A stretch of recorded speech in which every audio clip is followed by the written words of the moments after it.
keluarga dari istri saya tinggal di rumah saya tapi tidak sholat, padahal sudah dinasehati. Bagaimana sikap saya, Pak Ustaz? Panggil keluarga dari istri, walinya, ayahnya, atuknya kalau masih hidup, abang ayahnya, adik ayahnya, abang dia, adik dia, duduk wali-wali ini, lalu omongkan, aku di rumah ini kepala rumah tangga, dan menurut ajaran Islam, beda antara orang kafir dengan orang Islam adalah tarkus sholat. As-salatu imaduddin. Aku juga mengajarkan ke anakku, ke istriku di rumah ini sholat, Pak. Jadi tolonglah keluarga kalian ini, kalau aku nanti yang ngomong tersinggung kalian, maka aku panggillah kalian.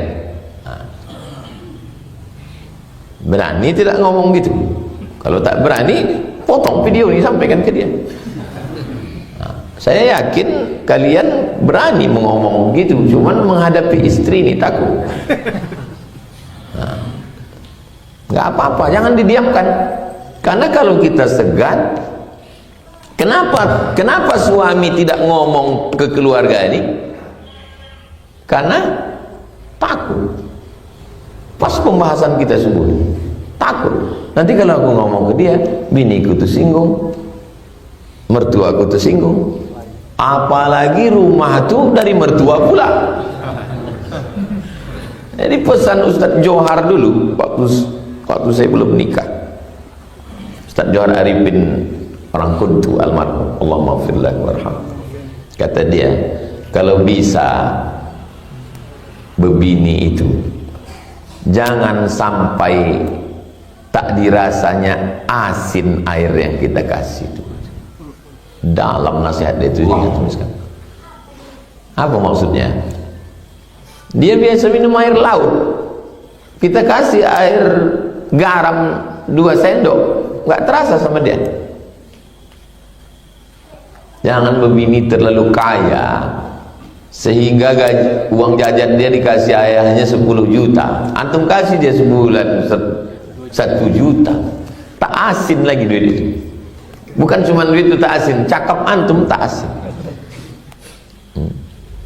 Tapi kalau memang sudah takdir, semana lah. Nah, jadi kalau bisa antum di rumah itu berkuasa. Bagaimana cara laki-laki berkuasa? Ya dijaga haibah. Istri ke antum itu bukan khauf. Nah kalau khauf ansiti dia nanti. Istri ke antum itu adalah haibah. Antum punya wibawa. Nah, seandainya lah anak saya ada perempuan yang mau sama dia, perempuan kaya, yang satu lagi biasa aja, tapi dengan ini dia didengar cakapnya, saya nikah dengan orang biasa aja. Kenapa begitu? Karena psikologis. Itu makanya mazhab Syafi'i itu sangat halus. Mazhab Syafi'i ada namanya kufu, selever. Karena dikhawatirkan laki-laki nanti tak ada wibawa dia, tak ada lagi hormat perempuan itu ke dia. Jadi masalah ini tadi, panggil wali-wali dia itu, omongkan supaya keluarga kalian yang tak sembahyang nih, kalian tolonglah bapak, ayah, atuk, abang, adik, abang ayah, adik ayah, kalian berenamlah nasihati dia. Kalau aku menasihati nanti keluar tai hijau dia ini. Mohon doanya semoga kelak saya bisa menjadi hakim yang bijaksana. Masuk fakultas hukum, S1 hukum, SH, S2 hukum, MH, S3 hukum. Habis itu nanti ada seleksi calon hakim. Berapa usia ideal menikah menurut Pak Ustaz? Yang menyebut ideal itu kan orang, nggak ada dalam Quran umur sekian. Inna khaira man ista'jartal qawiyul amin. Tak ada disebut umur. Yang disebut itu sifat. Laki-laki yang layak kau jadikan sebagai pekerja, wahai Syuaib, adalah al-qawi, kuat dia, al-amin, amanah dia. Kenapa orang sekarang semua pakai umur? Padahal umur bukan standar. Banyak orang sekarang berumur tapi tidak dewasa. Anak-anak terjebak di tubuh orang tua. Makanya orang menyebutnya kekanak-kanak. Macam mana anak kau? Kekanak-kanakan. Itu umurnya cukup, akalnya kurang. Kurang akal. Kalau kalian perempuan dapat laki kurang akal, susah. Kurang akal. Sekilo kurang setengah on. Kurang akal. Makanya ibu didiklah anak itu supaya berakal. Bapak didik anak berakal. Kalau anak tak dididik berakal, yang disusahkannya siapa? Bininya, mertuanya, anaknya, iparnya. Pak RT pun susah dibuatnya. Kurang akal. Didik anak-anak kita supaya dia berakal.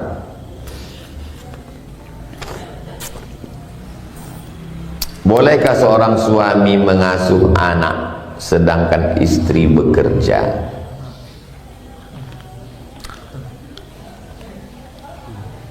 Tapi kalau malam saya bekerja dan ibu sudah pulang, jadi anak sekarang yang menjaganya.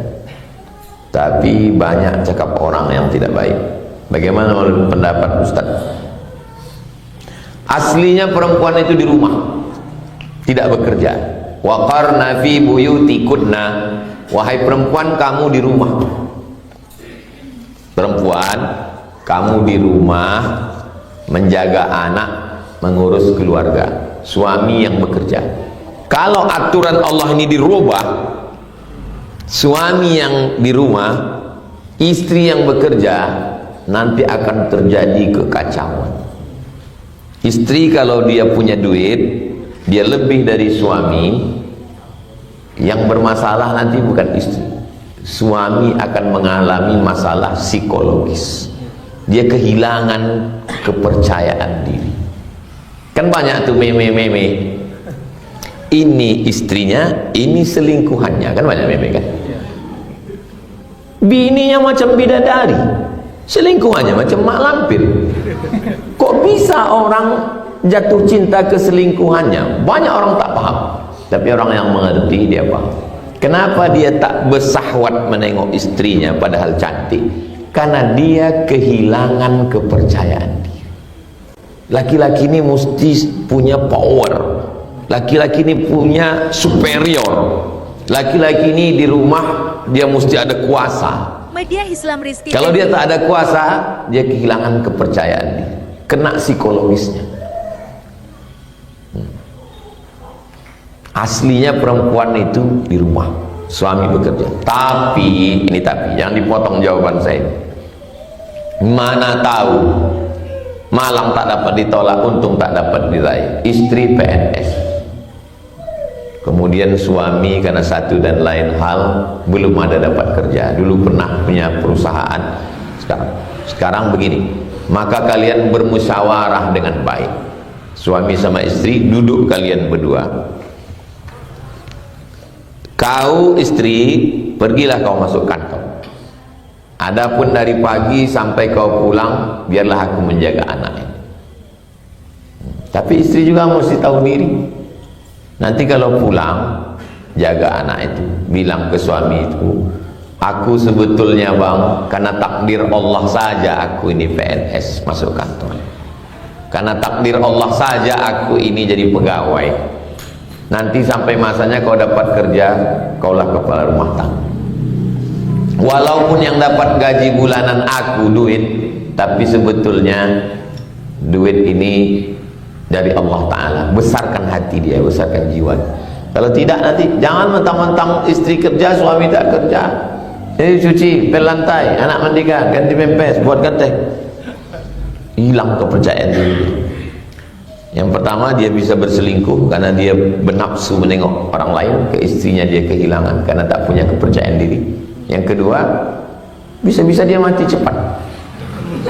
Media Islam Rizky Karena dia terus memendam perasaan, emosinya terganggu, bahagia, sedih, takut, cemas, terkejut, mati dia. Makanya angka kematian laki-laki lebih tinggi dari perempuan. Karena kalau perempuan dia bisa dikeluarkannya dengan cakap. Kalau laki-laki tak bisa. Laki-laki ini diam habis itu mati. Iya. Laki-laki ini tak bisa diungkapkannya dengan cakap. Maka ibu kalau punya anak laki-laki, banyak orang mengatakan mudahnya ke anak laki-laki. Oh enggak. Laki-laki ini emosionalnya komplit. Kalau perempuan bisa dilepaskannya dengan belanja. Itu kenapa perempuan itu kalau ke pasar dia lama berputar. Kalau dia bercakap, karena dia bisa. Kalau laki-laki enggak. Laki-laki ke pasar beli apa? Beli ayam pulang. Dia tak pandai membelok-belok, otaknya itu lurus saja. Kalau perempuan dia bisa berekspresi. Dipencetnya sein kanan, habis itu dia belok kiri.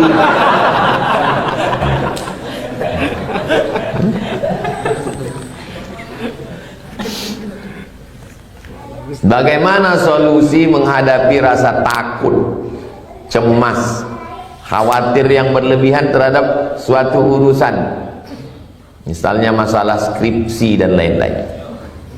Karena kenyataan yang saya alami, masalah atau urusan yang saya hadapi tidak sesulit apa yang saya pikir, dan terkadang rasa cemas yang berlebihan merawat saya, membuat saya stres dan ditakutkan rasa putus asa. Nauzubillah.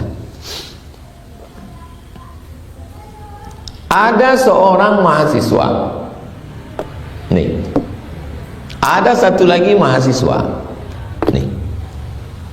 Mahasiswa ini bapaknya pejabat, orang kaya. Sudahlah pejabat, orang kaya, punya lembaga pendidikan. Anak diberangkatkannya ke Mesir, kuliah di Mesir.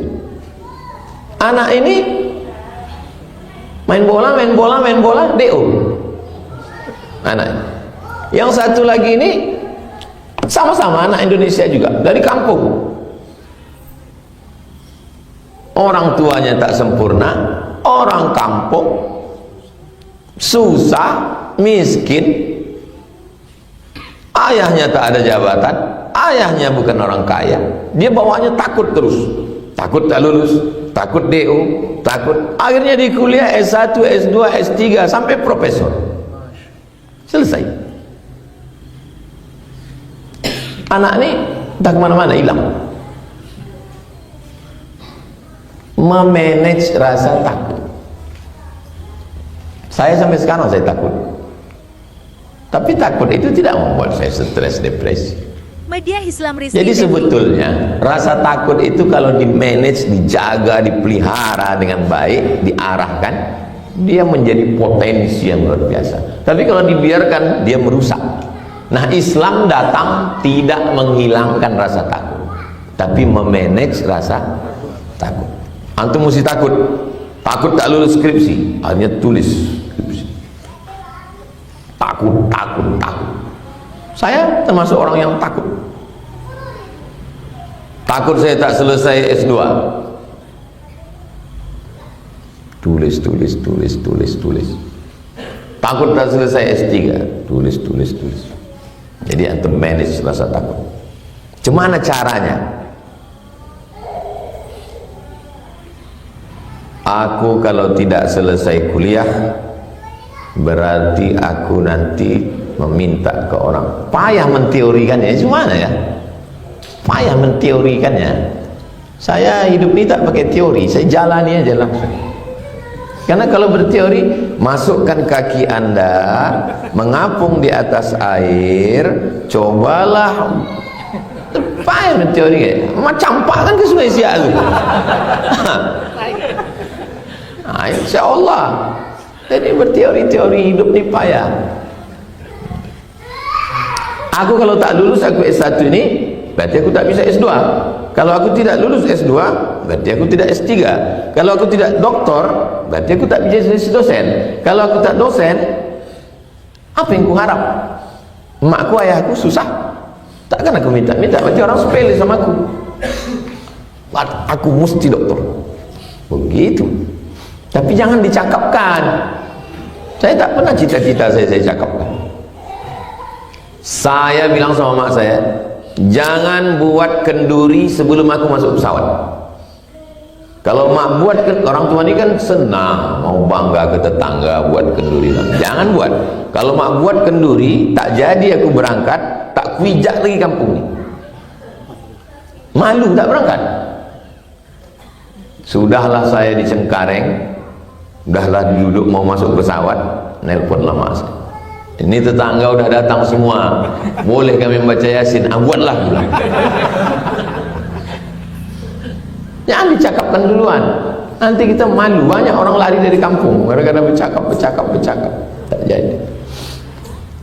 Jangan dicakapkan dulu. Maka saya tak pernah meletakkan batu pertama gedung Syekh Abdul Rahman, gedung asrama, tak pernah. Karena takut saya malu. Udah selesai baru saya share foto. Saya sering mimpi bersama Ustaz Abdul Somad, mimpi bersama dakwah, mimpi datang ke rumah, mimpi dalam kajian. Itu pertanda apa Pak Ustaz? Bagaimana cara kita bahwa mimpi kita itu dari Allah dan mimpi itu dari setan? Mimpi itu ada 3. Yang pertama, ilham dari Allah, dikirim melalui malaikat. Yang kedua, waswasah, bisikan setan. Yang ketiga, proses berpikir yang belum selesai, adghasu ahlam, bunga-bunga tidur. Misalnya siang itu pengen makan anggur, nampak anggur tak jadi dibeli, malam tuh mimpi makan anggur. Makanya kalau nampak anak gadis jangan ditengok lama-lama, mau dia termimpi. Kalau lajang tak apa-apa, udah berbini. Jadi mimpi ada 3. Nah, mimpi berjumpa ulama itu kata Ibnu Sirin itu yang menulis tafsir ahlam, tafsir mimpi. Kalau mimpi berjumpa ulama, berarti kita satu manhaj dengan ulama. Saya mimpi masuk ke masjid. Di dalam masjid itu saya tengok Habib, cucu penulis Simtud Durar, Habib Anis, yang pemilik sanad Simtud Durar Solo, Habib Anis. Dalam saya tengok Habib Anis. Habis itu saya tanya ke Habib Fulan, apa maknanya? Berarti antum semanhaj sama dia, pencinta ahli bait. Berarti Allah menyeru antum menyebarkan maulid. Oh, semanhaj. Berarti kalau antum mimpi jumpa ana, berarti antum manhaj ahlul bid'ah.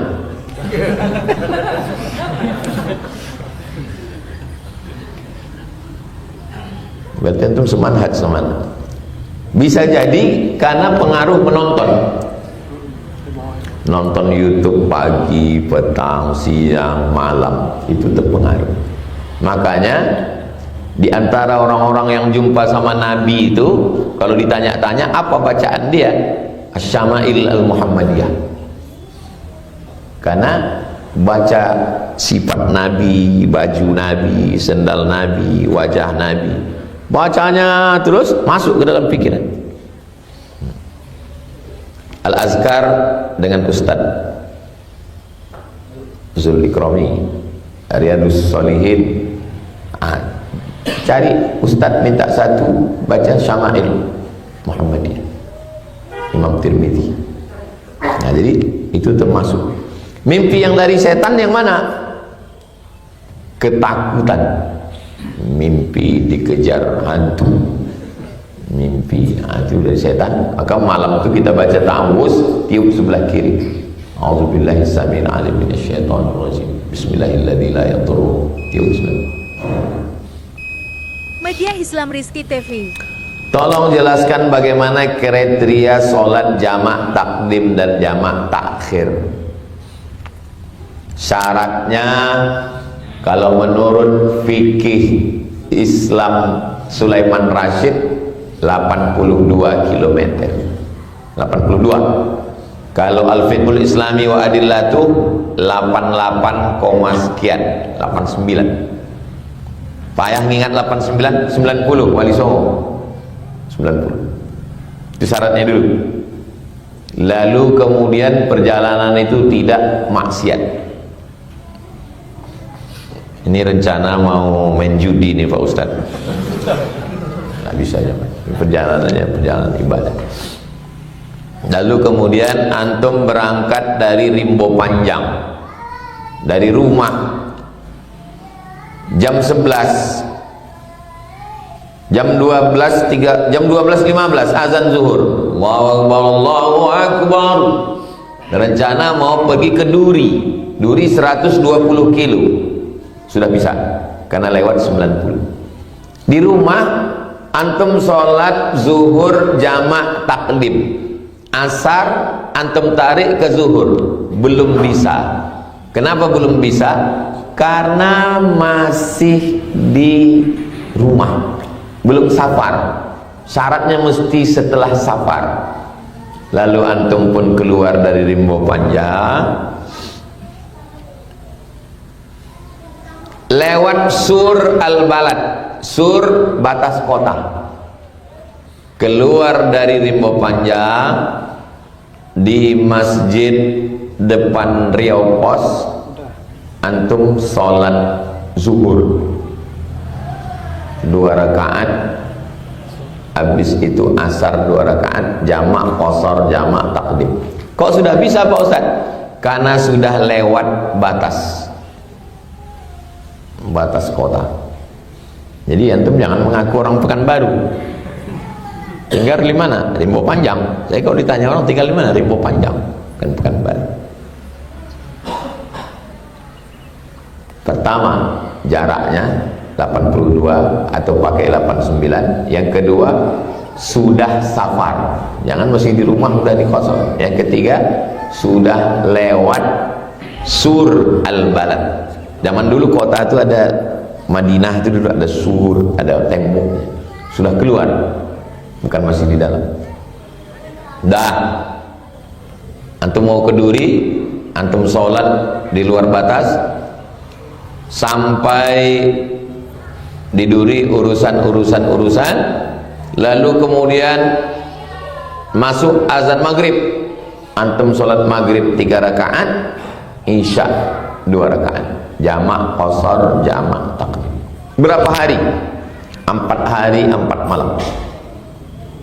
Berangkat hari ini hari Rabu, hari Kamis, hari Jumat, hari Sabtu, hari Ahad. Masuk hari Ahad, hari yang keempat, tak dihitung hari keberangkatan. Setelah lewat dari itu, antum menjadi muqim. Manusia ini 3. Pertama musafir, kedua muqim, ketiga mustautin. Adik-adik mahasiswa, mustautin kampung. Di sini dia musafir. Di sini dia muqim. Di muqim, tinggal muqim. Nanti setelah tamat bekerja, ditempatkan di dinas sosial Kabupaten Bengkalis, menetap di situ. Sudah mustautin, menetap. 3, muqim, musafir, mustautin. Apa amalan orang yang membenci kita? Apa amalan orang yang membenci kita itu supaya jadi baik ke kita?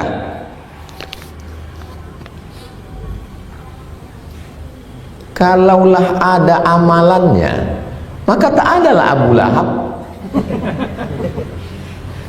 Hah? Kalau adalah amalan yang antum tanya ini, tidak ada Fir'aun. Karena langsung amalan itu dibaca Nabi Musa, langsung baik Fir'aun itu. Baik, namanya Fir'aun syariah. Yang menjadi masalah ini bukan orang itu, antum bermasalah. Karena antum ingin semua orang baik. Hah? Ada Kabil, ada Habil, ada Fir'aun, ada Musa, ada Ibrahim, ada Namrus, ada Isa, ada Titus. Nama raja Romawi yang menangkap Yudas itu Titus namanya. Ada Nabi Muhammad, ada Abu Lahab. Jangan berpikir semua orang mesti baik. Inilah pokok masalah. Dia mau semua orang baik, semua orang baik sama kita, nggak bisa. Yang penting kita buat baik. Adapun orang, kalau saya pikirkan, udah lama saya mati. Kalau saya pikir lagi semua buzzer yang mengejek-ejek saya itu, tak pernah saya pikirkan itu. Terus doanya Pak Ustaz, doa saya, Allahumma hdi qaumi fa innahum la ya'lam. Berilah mereka hidayah ya Allah. Dan tak pernah saya ungkit-ungkit, ya Allah, kok enggak dapat juga mereka. Itu urusan Allah Ta'ala. Jangan pernah berpikir bahwa semua orang menjadi baik. Kita hanya buat baik, cakap baik, niat baik, doa baik. Orang baik tak baik, itu urusan Allah. Innama anta munzir, kau hanya pemberi peringatan. Lasta alaihim bimusaitir. Kita tidak bisa paksa orang. Kalau antum belum punya haters, kalau belum ada orang yang benci sama antum, berarti antum belum berhasil. Belum berhasil. Nabi Muhammad SAW dibenci oleh Abu Jahal, Abu Lahab, Abu Sufyan, orang munafik, orang Yahudi. Mana ada orang tak dibenci? Jadi antum, kalau sudah ada orang yang benci antum, berarti itu sudah agak-agak berhasil tuh. Kertas terakhir. Mak saya hari ini bertambah umurnya. Saya sangat bersyukur. Saya ingin sekali orang tua saya didoakan Ustadz dan jamaah sekalian. Ibu saya Amna Sari Hasibuan binti Ali Asman. Semua ibu-ibu kita kalau masih hidup dipanjangkan Allah umurnya, disehatkan. Yang sudah meninggal dunia diampunkan segala dosanya, dilapangkan kuburnya, dimasukkan ke dalam surga bersama Nabi Muhammad sallallahu alaihi wasallam. Ala hadhihi niyyah al-Fatihah. A'udzubillahi minasyaitonir rajim. Bismillahirrahmanirrahim. Alhamdulillahirabbil alamin. Arrahmanir rahim. Maliki yaumiddin. Iyyaka na'budu wa iyyaka nasta'in. Shiratal mustaqim. Shiratal ladzina an'amta 'alaihim ghairil maghdubi 'alaihim waladdallin. Amin. Teruskan dengan membaca beberapa soalan-soalan dari jamaah. Bolehkah seorang anak menghantar ibu bapanya tinggal di rumah jagaan orang tua kerana penjagaan di situ lebih baik disebabkan anak sangat sibuk dan tidak dapat merawat ibu bapa dengan baik? Boleh jadi ini hukuman terhadap perbuatan kita di masa lalu. Sebab kita hantar dia di rumah jagaan, nanti kita pun dia akan hantar kita juga di rumah jagaan. Muru auladakum bis-shalah, suruhlah anak kamu sembahyang. Wahum abna'u sab'a, umur 7. Mengapa disuruh sembahyang umur 7? Sebab umur 6 tahun golden age, usia emas. 2 tahun pertama susukan, peluk cium. 2 tahun kedua lari-lari, jumping, lompat-lompat, senyum tertawa. 2 tahun ketiga mula hafaz surah-surah pendek. Maka 6 tahun dia belum boleh baca Quran, ada yang boleh sikit-sikit, tapi saat itu dia sudah hafaz. Kita tak pernah hafaz surah Al-Ikhlas, kita tak pernah hafaz Al-Fatihah. Dari mana kita boleh hafaz Al-Fatihah, Al-Falaq, An-Nas? Sebab telinga selalu mendengar. 6 tahun pertama janganlah letakkan dia di rumah jagaan, sebab pada saat itu dia sedang tanamkan rasa kasih sayang dalam hati. Ada satu dosa yang kalau kita buat, kita boleh dapat balasannya di akhirat saja. Di dunia kita tak dibalas. Ada orang minum khamar, di dunia dia senang, selesa. Bila dia dapat di akhirat. Ada orang pezina, di dunia dia hidup tenang, di akhirat. Tapi ada satu dosa, bila kita buat di dunia, kita pun akan dapat juga, dan di akhirat kita akan dapat. Dosa itu adalah menderhaka kepada kedua orang tua. Oleh sebab itu makannya boleh terjaga. Bila saya letakkan dia di tempat ini, makan dia terjaga, tempat dia terjaga, dia selamat daripada anak-anak yang buat gaduhkan dia. Boleh jadi menurut pandangan kita dia, tapi dia bukanlah robot, dia manusia. Dia ada hati dan perasaan. Dalam lubuk hatinya yang paling dalam, dia sedang menangis, meneteskan air mata. Dia sudah berkorban titik puluh keringat, meregang nyawa. Itu belum tentu boleh kita balas. Andai kau gendong, kau dukung dia daripada negeri asalmu ke Makkah Al-Mukarramah, pergi dan pulang, belum tentu dapat menebus 9 bulan 10 hari. Maka ada hal-hal yang perlu kita berkorban perasaan. Bila kita bekerja, istri bekerja, suami bekerja, maka boleh kita dapatkan materi yang lebih banyak, tapi ada yang kita korbankan. Boleh jadi azab yang dia rasakan, sakit yang dia deritakan akan menimpa kita juga lambat laun. 20, 30, 40 tahun akan datang kalau sampai. Hari ini saya berumur 40 tahun. Kalau saya sia-siakan dia yang hidup bersama saya saat ini, tak lama lagi, hanya 20 tahun sahaja akan datang, saya pun akan berumur 60 tahun. Saat itu saya boleh menjalani akhir umur saya ramai di tengah kesunyian, di tengah kota besar, kereta lalu lalang, suara bising, tapi saat itu sunyi di tengah keramaian. Betapa indahnya bila ia hidup di tengah cucu-cucu yang lucu, berada di tengah keluarga anak menantu. Saat itu dia sedang berasa senang. Oleh sebab itu maka perbuatan yang tak baik ini sudah merosakkan hatinya, membuat dia merasa sia-sia dalam hidupnya. Jangan sampai kita buat, kerana kita pun juga akan melalui masa itu, dan tak tahu di masa itu nanti apakah kita akan mengalami nasib yang sama. Berapa hari seorang musafir boleh salat jamak qasar? 4 hari 4 malam, tidak dihitung kira dalam perjalanan datang dan pulang. Bila saya sampai Kuala Lumpur hari Isnin, maka Selasa, Rabu, Khamis, Jumat, 4 hari 4 malam ini saya boleh jamak qasar. Sedangkan pada hari kelima maka tidak lagi, sebab sudah mukim. Bila boleh kira hari 4 hari 4 malam, saya tak boleh kira hari, maka hitung kira 20 kali sembahyang.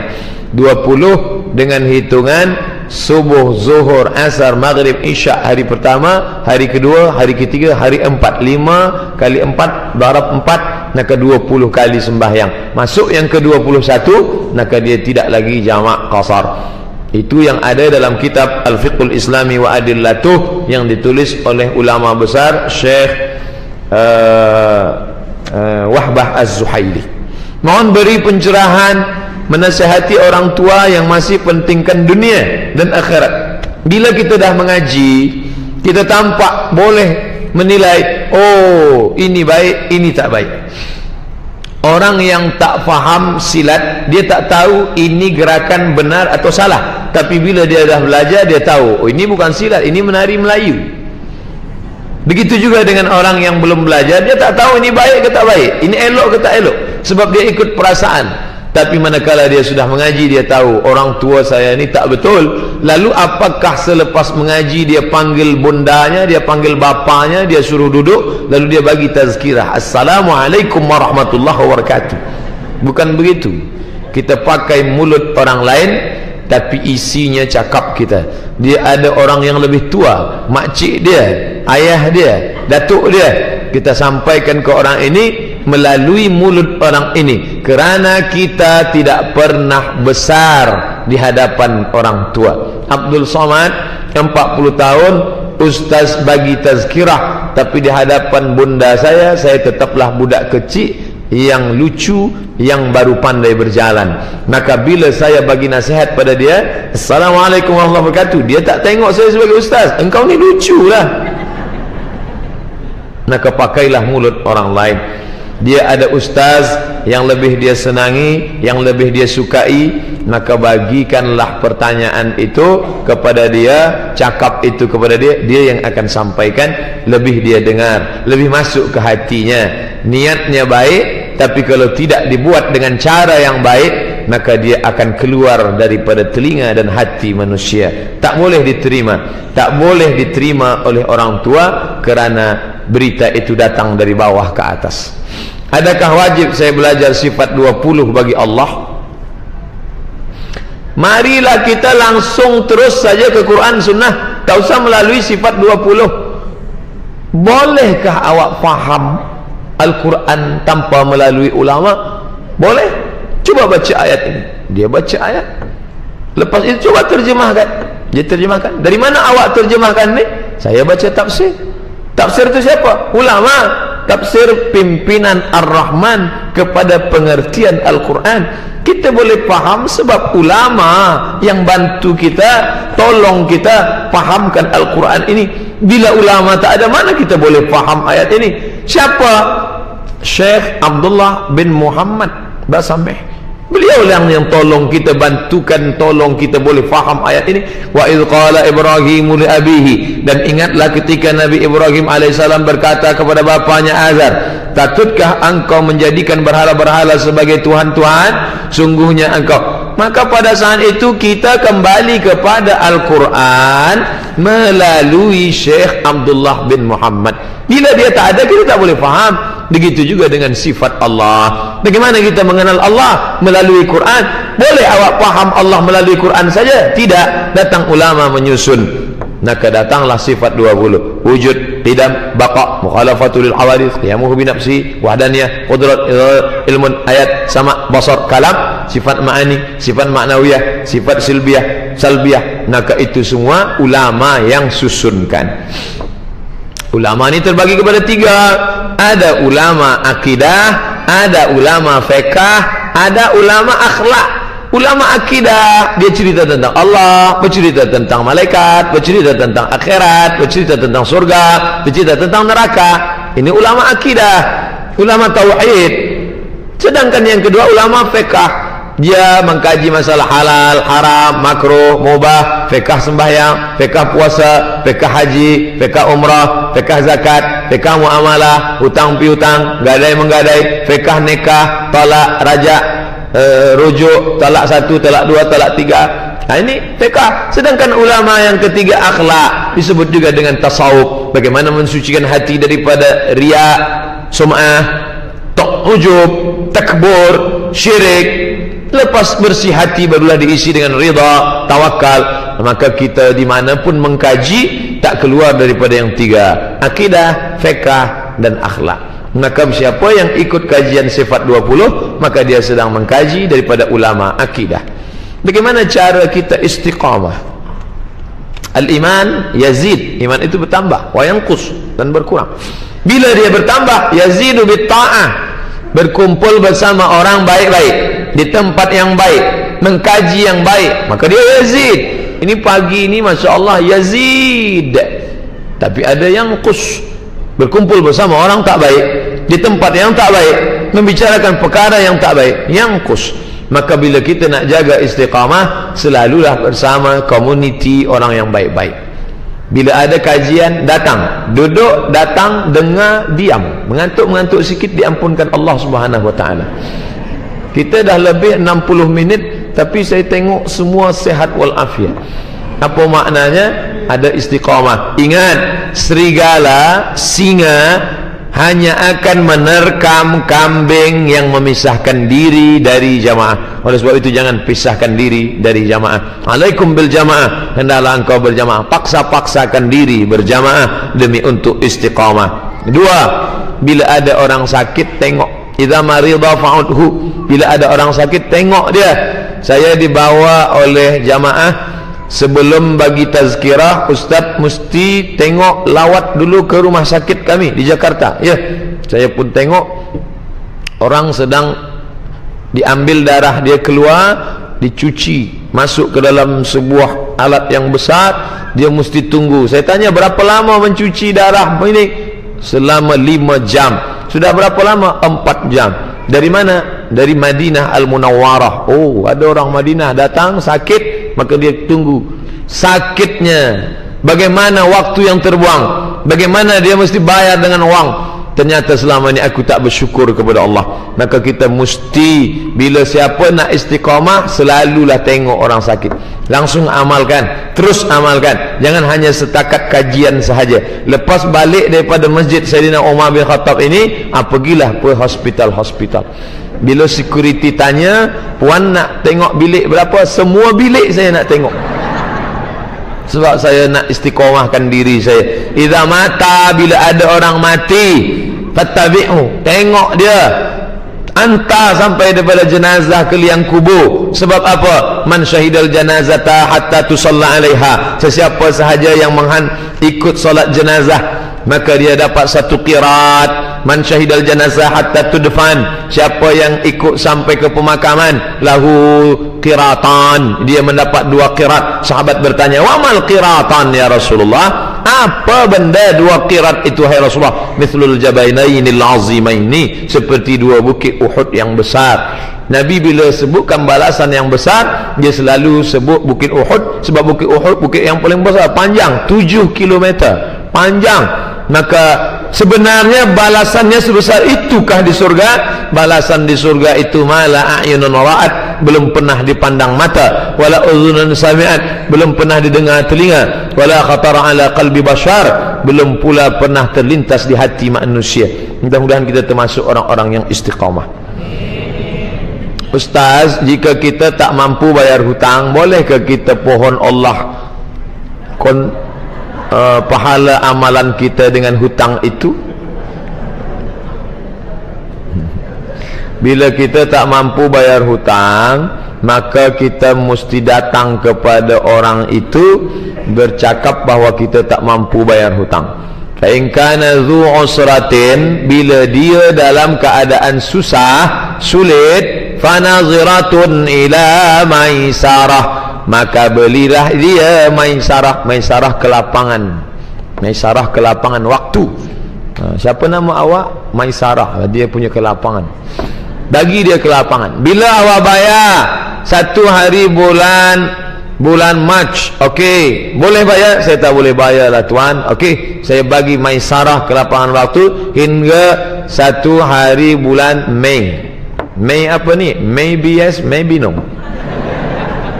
1 hari bulan Mei tahun 2018. Ya. Bila sampai hari itu kita mesti bayar. Tak juga bayar, berdoa mudah-mudahan dia bagi kelapangan hati. Wa anta saddaqu khairul lakum, bila engkau sedekahkan itu lebih baik bagi kamu. Ayat ini dihafaz oleh orang yang bagi pinjaman, bukan orang yang meminjam. Sekarang banyak yang menghafaz ayat ni yang bagi pinjaman. Manakala kita tagih, awak bayar bila? Dia bacakan wa anta saddaqu khairul lakum, bila engkau sedekahkan itu lebih baik. Maka ayat dalam Quran yang paling panjang bukan ayat tentang surga dan neraka, bukan tentang ayat jihad, bukan ayat puasa Ramadan. Amal paling lama puasa 30 hari, tapi ayat paling panjang bukan ayat puasa. Ayat puasa justru ayat paling pendek. Ya ayyuhalladzina amanu kutiba alaikumusyamu kama kutiba alal ladzina min qablikum la'allakum tattaqun. Tapi ayat yang paling panjang surah Al-Baqarah ayat 282. Ya ayyuhalladzina amanu, wahai orang beriman, idza tadayantum bidainin, bila kamu hutang piutang ila ajalin musamma, sampai masa tenggat had waktu tertentu, faktubuh, tulis. 1 muka surat 282 isinya tentang hutang piutang. Ada orang mati syahid, dia tidak merasakan sakaratul maut, tidak merasakan azab kubur, tidak merasakan hisab, illa dain, kecuali hutang. Oleh sebab itu bayarlah hutang tepat pada masa waktu yang sudah ditentukan. Bila tak sanggup, tak mampu, kita datang minta tangguhkan. Bagaimana nak memaafkan orang yang telah menyakiti hati dan menyakiti kita? Sukar nak jadi pemaaf. Sebelum tidur malam, sembahyang witir, elok witir sebelum tidur malam. Tapi bila kita yakin 100% kita bangun tengah malam, kita witir selepas tahajud. Tapi bila tidak, maka sebelum tidur kita witir. Ada dua sahabat Nabi yang witir sebelum tidur. Yang pertama Abu Hurairah, "Ausani khalili an utira qabla an-naum." Aku witir sebelum tidur. Yang kedua Abu Bakar. Nabi tanya Abu Bakar Siddiq, "Ya Abu Bakrin, hai Abu Bakar, mata tutiru, bila engkau witir?" Sebelum tidur malam. Bila witir sebelum tidur malam, maka selepas sembahyang itu mintalah ampun pada Allah. Minta Allah ampunkan semua orang yang menyakiti kita.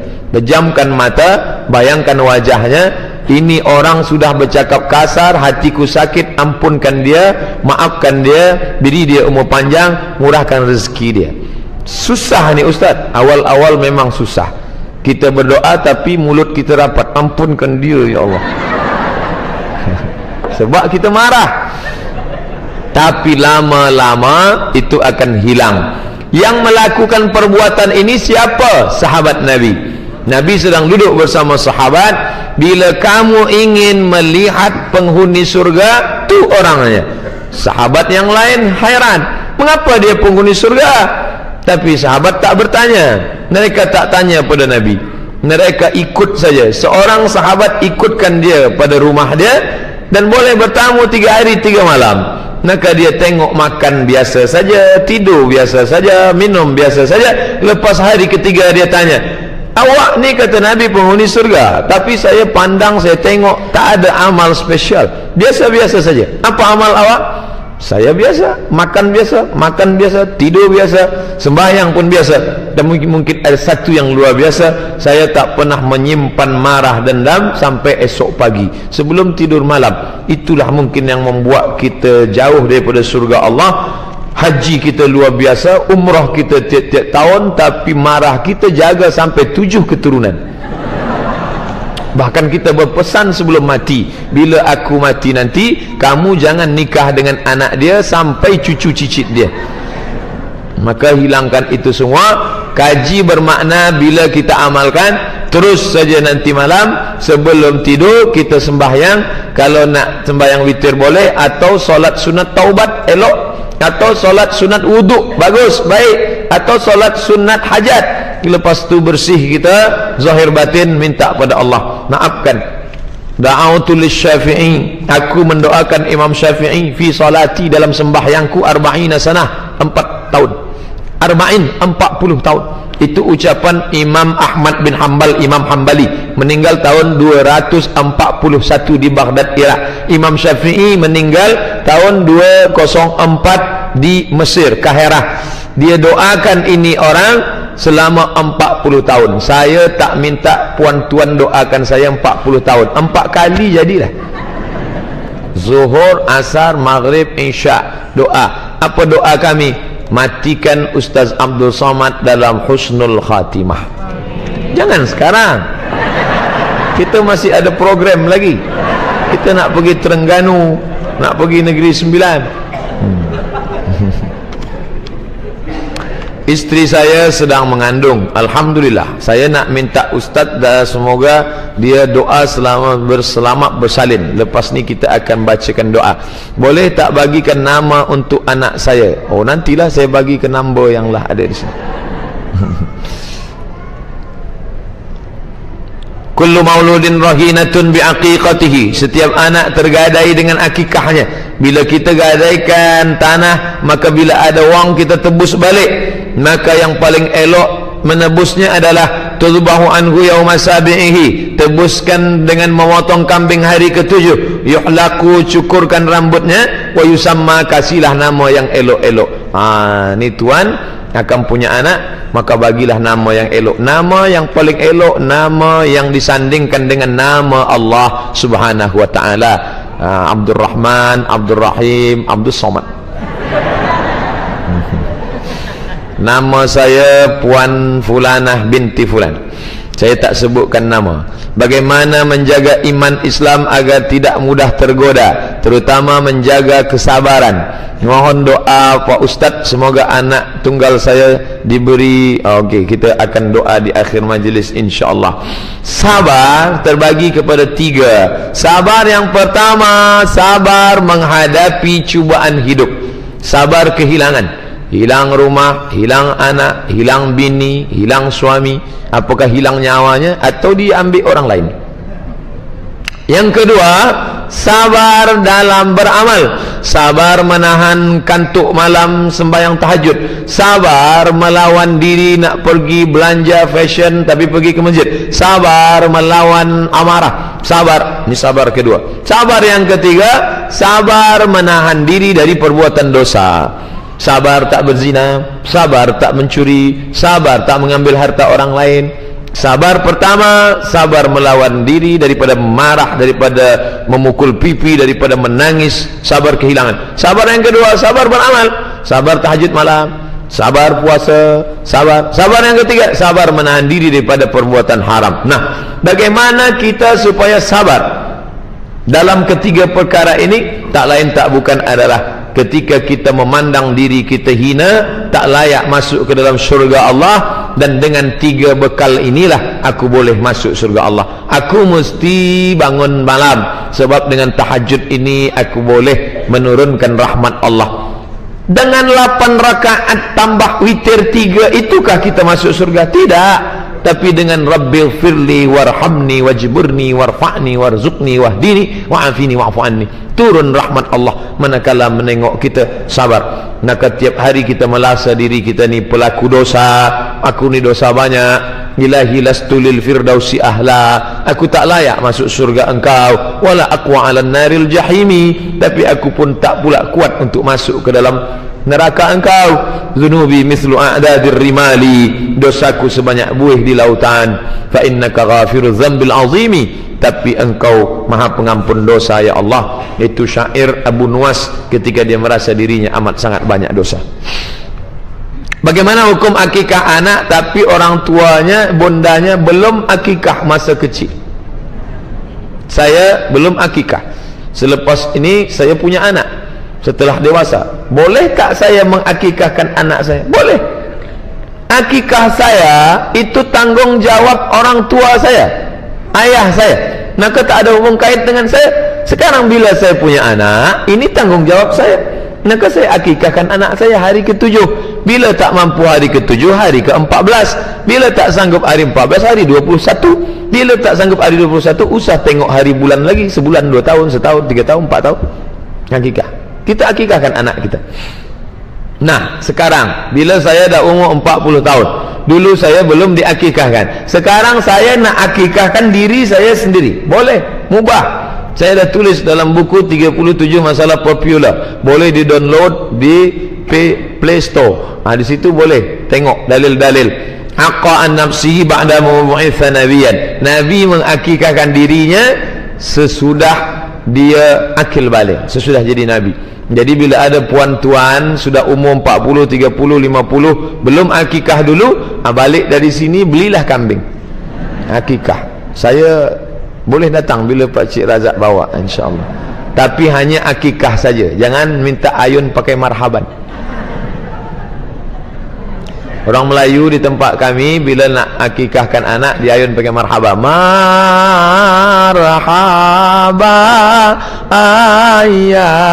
ayyanur. Itu bagi anak-anak. Bila dah 40 jangan buat lagi.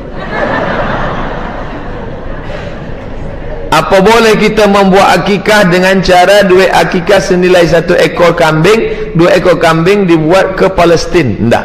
Itu namanya sedekah. Jangan kita merubah-ubah dia. Yang akikah, akikah. Yang walimah, walimah. Yang sedekah, sedekah. Bila kita bagi wang, itu namanya sedekah. Sedangkan akikah ni kita potong, kita undang sahabat, jiran, tetangga, kita makan, kita nak ambil doa dia. Yang datang itu berdoa dan ambil iktibar pelajaran. Menengok anak budak kecil, tapak kaki 2 jari, panjang sejengkal. Itulah engkau dulu, hai Abdul Somad, 40 tahun yang lampau. sekarang ini engkau besar, tinggi, kau berhutang budi pada orang tua, menengok memandang diri kita masa lalu, maka balik dari situ kita akan lebih sayang pada orang tua kalau dia masih hidup. Bila dia tak ada, kita melelehkan air mata berdoa rabbi firli wali walidayya warhamhuma kama rabbayani saghira. Datang mendoakan, kita yang datang kita bacakan doa 4. Barakallahu laka fil mauhub, semoga Allah memberikan berkah pada anakmu. Wa syakartal wahib, engkau bersyukur pada Allah yang dah bagi anak pada engkau. Wa ruzikta birrahu, engkau mendapatkan bakti anakmu kerana dia anak yang saleh-salehah. Wa balagha asyuddahu, maka dan ia pula sampai usia dewasa. Barakallahu laka fil mauhub wa syakartal wahib wa ruzikta birrahu wa balagha asyuddahu. Bila hafaz, bila tak hafaz gerak-gerakkan saja mulut. Doa bahasa kita, semoga anak ni baik, insya-Allah baik. Bagaimana cara kita nak tangani suami yang pemarah? Baru tahu pemarah, maka diajarkan tentang berwuduk. Sebab marah itu adalah kobaran api neraka, dipadamkan dengan wuduk. Bila wuduk tak padam, mandi. Tak juga padam, api besar, luar biasa. Bila marah sedang tegak, maka duduk. Bila marah sedang duduk, berbaring. Begitu yang diajarkan Nabi Muhammad SAW. Yang jadi masalah, bila kita marah, kita pun lupa hadis ini. Lepas saya bagi tazkirah tentang marah, la taghdab, jangan marah. Lepas tu kami pun turun daripada masjid, nak pergi ke tempat kajian yang jauh. Di tengah jalan datang anak muda membawa kereta kencang. Saya pun marah. Lepas tu saya marah. Saya pun tak ingat bahawa saya tadi bagi kajian tentang jangan marah. Lalu siapa yang ingatkan saya? Sahabat dekat, Ustaz Dayat. Apa kata saya? Ustaz Somad, la taghdab. Oh ya, aku dah marah. Itulah makna wa tawasau bil haq wa tawasau bis sabr. Umar bin Khattab marah. Sesiapa sahaja yang mengatakan Nabi sudah mati, aku akan pancung kepala dia. Siapa yang cakap Nabi mati, aku pancung kepala dia. Maka itu datang datang Abu Bakar Siddiq bacakan ayat wa ma Muhammadun illa rasul. Muhammad itu seorang rasul, bukan Tuhan. Qad khalat min qablihi rusul, dulu sudah ada rasul-rasul, Adam, Idris, Nuh, Ilyas, Zakaria, Musa, Yahya, Isa, Daud, Sulaiman. Afa immata, kalau dia mati, au qutila, atau dibunuh orang, inqalabtum ala aqabikum, apakah kamu akan berbalik kepada masa yang lalu? Apakah kau akan menjadi murtad dan kafir? Saat itu juga pedang Abu Umar jatuh. Kerana apa? Datang Abu Bakar. Beruntung bertuah, bila kita marah ada yang bagi kita nasihat, menyiramkan air hingga padamlah marah. Jangan nyalakan api di lalang yang kering, kerana hanya akan menjadi debu dan abu akan dihembus angin rata dengan tanah. Menang jadi arang, kalah jadi abu. Begitu kata orang Melayu. Saya ini seorang pendosa, rasanya semua dosa sudah saya lakukan. Apakah Allah masih mengampuni hambanya yang hina ini? Bagaimana amalan? Datang seorang pendosa kepada seorang pendeta Bani Israel. Aku sudah berdosa, 99 orang sudah aku bunuh pendeta. Bagaimana ini? Kata pendeta, engkau masuk neraka, Tuhan tak mengampunimu. Maka dia cabut pisau, dia sempurnakan jadi 100. Mati. Lalu dalam ajaran Islam, innallaha la yaghfiru ayyushraka bihi, Allah tidak ampunkan dosa syirik, wa yaghfiru ma duna dzalika liman yasha, Allah ampunkan dosa semua. Dosa, segala dosa engkau mandi taubat, macam mandi besar, mandi wajib, mandi junub, maaf cakap basah semua. Selepas itu sembahyang sunat taubat, usolli sunnat taubat rak'ataini lillahi ta'ala. Selepas itu banyak-banyak istighfar. Ma min muslimin yuznibu dzamban, ada orang silap salah berbuat dosa, summa yatatahhara, selepas itu dia bersuci, summa yusolli rak'ataini, sembahyang sunat sudah 2 rakaat, summa yastaghfirullah, minta ampun kepada Allah, illa ghafarallahu lah, Allah ampunkan dia. Adapun yang terkait dengan manusia, dia, ada harta yang belum dibayar, ada pinjam meminjam, maka kita datang, kita bayarkan. Dosa kepada Allah, husnuzan, ala ana hisna inda husni zanni abdi bi, aku menurut prasangka hambaku kepada aku. Apa hukum mandi dalam kamar mandi bilik yang tertutup tidak memakai, orang yang mandi tak pakai basahan, yang mengatakan solatnya tak akan diterima selama 40 tahun. Elok, ada hukum fiqh, ada akhlak adab. Akidah, fiqh, akhlak adab. Kalau cerita adab, maka amat sangat elok beradab memakai basahan, kain basah. Cerita fiqh, halalkah haramkah perbuatan ini? Kalau perintahnya kuat, wajib. Kalau tak kuat, sunat. Kalau larangannya kuat, haram. Kalau larangannya tak kuat, makruh. Kalau tak disuruh, tak dilarang, mubah. Nabi Musa tidak mahu mandi bersama orang Bani Israel. Maaf. Bani Israel mandi bersama-sama di sungai dalam keadaan tidak memakai pakaian. Nabi Musa tak mahu. Nabi Musa bersembunyi di balik batu besar. Saat itu orang Bani Israel berbisik-bisik, Musa tidak mau mandi bersama kita sebab dia ada penyakit. Nabi Musa mandi seorang saja. Maka Allah buat batu besar itu bergeser, nak tunjukkan bahawa Musa tak sakit. Saat itu mereka menengok Nabi Musa, oh rupanya Musa tak sakit. Saat itu Nabi Musa dalam keadaan tidak memakai pakaian. Apa pelajarannya? Musa tidak mahu bersama orang banyak membuka pakaian, tapi di balik batu itu dia tetap tak berpakaian. Maknanya kalau tidak berpakaian sendirian tidak mengapa, seperti perbuatan Musa. Begitu diceritakan dalam fatwa Asy-Syabakah Al-Islamiyah Syekh Dr. Abdullah Balfaqih. Kalau cerita hukum halal haram, tapi seelok-elok adabnya, hormat kepada malaikat kiraman katibin, hormat kepada Allah Subhanahu wa taala, maka kita tetap memakai basahan. Tapi bila ada orang tak basahan, dia berdalil dengan Nabi Musa di balik batu tadi. Itu kan di balik batu, apalagi di dalam tempat tertutup. Dalil mereka yang memakai fiqh, tapi dalil memakai akhlak adab, maka baik kita beradab memakai penutup. Itulah kaji kita pada kesempatan kali ini. Kita mengaji lebih kurang 100 minit. Mudah-mudahan bermakna, menjadi amal jariah buat kita semua insyaallah. Amin ya rabbal alamin. Ala hadhihi niyyah, untuk niat yang baik ini, Al-Fatihah. A'udzubillahi minasyaitonir rajim. Bismillahirrahmanirrahim. Alhamdulillahi rabbil alamin, arrahmanir rahim, maliki yaumiddin, iyyaka na'budu wa iyyaka nasta'in, ihdinas siratal mustaqim, siratal ladzina an'amta 'alaihim ghairil maghdubi 'alaihim waladdallin. Amin. Rabbana hab lana minas salihin, berikan pada kami anak yang saleh dan salihah. Allahumma ja'alhum min hufazil Qur'an wa hamalatih, jadikan mereka para penghafaz Al-Quran dan mujahid fi sabilillah. Allahumma dafa'hum anil ghala wal waba wal fahsya wal riba waz zina wal munkar, selamatkan mereka daripada zina, daripada khamar, daripada perbuatan keji dan munkar.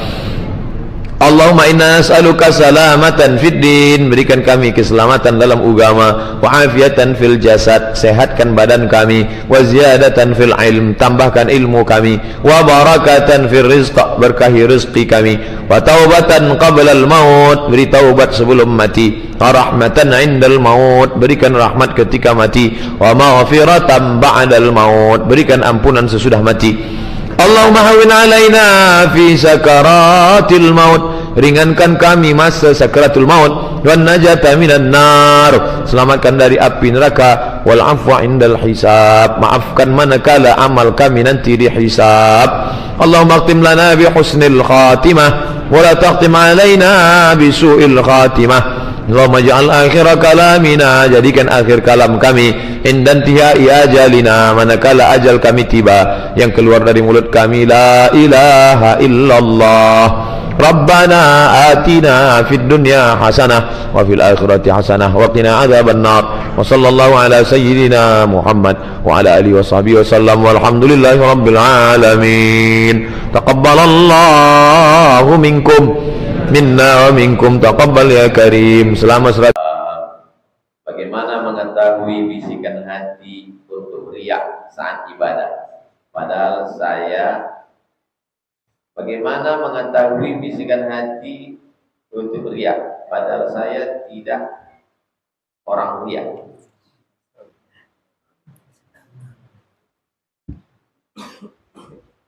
Riya itu menunjukkan amal. Kalau sum'ah memperdengarkan amal. Alhamdulillah tadi malam dapat 20 rakaat. Itu riya apa sum'ah? Sum'ah memperdengarkan. Masuk ke masjid, kebetulan banyak orang sholat tahiyatul masjid. Allah. Ayat rakaat pertama Yasin. Itu apa namanya? Riya. Riya mempertontonkan. Kalau di kamar sendirian beda antara depan orang sama di belakang orang. Itu namanya riya. Ada anak muda dari rumah ke masjid. Kau mau kemana? Aku mau sholat ke masjid. Yang satu lagi ditanya, kau tak ke masjid? Aku takut riya. Jadi yang betul mana? Tarkul amal li ajlin nas riya. Tak jadi beramal karena takut dipuji orang riya. Kau tak ke masjid, pengajian sama Ustaz, aku takut dipuji orang riya. Wal amal li ajlihim syirik. Beramal supaya dipuji orang syirik. Maju kena, mundur kena. Dono kasino indo. Jadi yang betul itu mana? Selama sesuai dengan sunnah, laksanakan. Apakah sholat dari rumah ke masjid sunnah? Laksanakan. Apakah pakai jubah sunnah? Laksanakan. Apakah pakai sorban sunnah?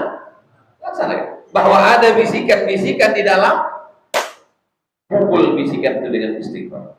Astagfirullah, astagfirullah, astagfirullah, astagfirullah. Lawan bisikan dalam dengan istighfar. Istighfar di mulut, istighfar dalam.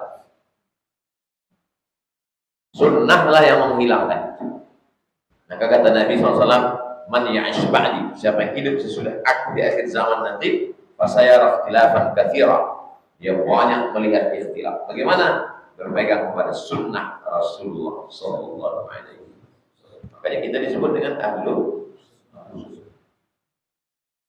Kau kenapa ke masjid? Kau riya? Karena ke masjid itu sunnah. Maka aku. Ya tapi nanti hati kau berkata-kata, bisikan di hatiku hilangkan dengan sunnah, dengan zikir. Astagfirullah. Antum naik motor, bau datang. Astagfirullah. Makin kencang, makin kencang. Astagfirullah.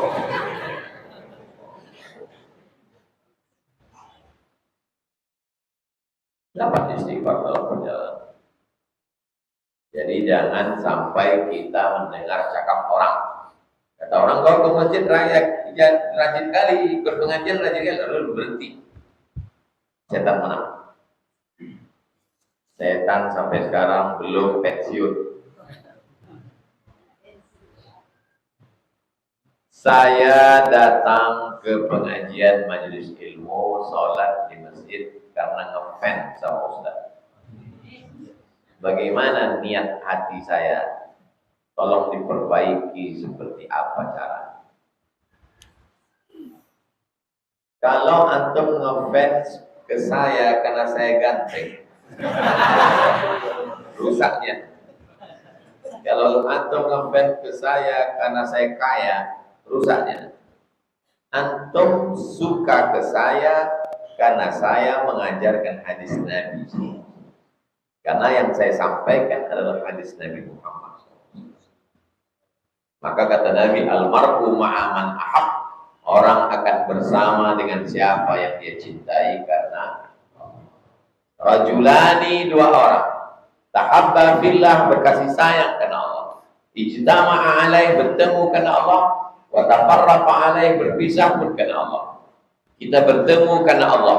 Karena sholat subuh disuruh Allah, membaca hadis disuruh Allah, majelis ilmu disuruh Allah, dan kita berpisah karena Allah. Kita berpisah saat saya mati. Berpisahnya karena Allah, bukan berpisah karena bisnis, bukan berpisah karena dunia. maka insya Allah hubungan kita itu yang disebut dengan ukhuwah. Tapi kalau kita kagum ke orang karena jabatannya, karena kayanya, karena dunianya, maka rusak hubungan. Karena jabatan akan hilang. Senang kita sama dia karena dia jadi bupati. Habis 2 periode dia ditangkap KPK. Rusak hubungan kita. Senang kita sama dia karena dia kaya. Begitu dia jatuh miskin, kita jadi benci. Tapi kalau kita senang sama dia karena la ilaha illallah Muhammad Rasulullah, alaiha nahya, dengan itu hidup. Wa alaiha namutu, dengan itu mati. Wa biha nab'atsu, dengan itu kita akan mati. Jelas? Tapi kenapa hati kita tak sama dengan guru-guru kita itu? Ada yang begini, ada yang begini, ada yang begini, ada yang begini, ada yang begini. Berapa banyak tuan-tuan syekh di Pekanbaru tak sama hati kita dengan Dr. Mawardi Muhammad Saleh. Fikihnya beliau ahli usul fikih. Dengan Ustaz Saidul Amin Tahzibul Akhlak, beliau kajiannya khusus masalah-masalah hati. Tidak sama. Tapi bukan berarti kita kotak-kotakkan mereka. Semuanya guru-guru kita, semuanya hadir kita dalam kajian mereka. Tak bisa kita ikut datang, kita tonton, kita amalkan. Wanita baru selesai kurat, keluar darah beberapa hari, apakah wajib tetap sholat atau tidak, sedangkan dia tidak dalam keadaan haid? Penting bagi perempuan dan penting bagi laki-laki, karena laki-laki itu punya istri perempuan, kecuali bini kalian laki-laki. Na'udzubillah, na'udzubillah, na'udzubillah. Kuret ini apakah mesti setelah melahirkan? Bu, saya tak tahu kuret nih, maka saya tanya. Apakah dia mesti setelah melahirkan? Kalau umur janin itu lebih 80 hari. 80 hari dalam kandungan. Cara menghitungnya berapa? Bagaimana cara menghitungnya? Tanya SPOG, spesialis of jin. Bukan spesialis jin. SPOG itu spesialis of jin, spesialis kandungan. Kata spesialis of jin, setelah dihitung dari hari haid terakhir, ini janin di dalam ini umurnya kata dia 80 hari. Gugur, na'udzubillah. Kalau umur janinnya lebih dari 80 hari atau keluar dia berbentuk, maka berlaku hukum nifas.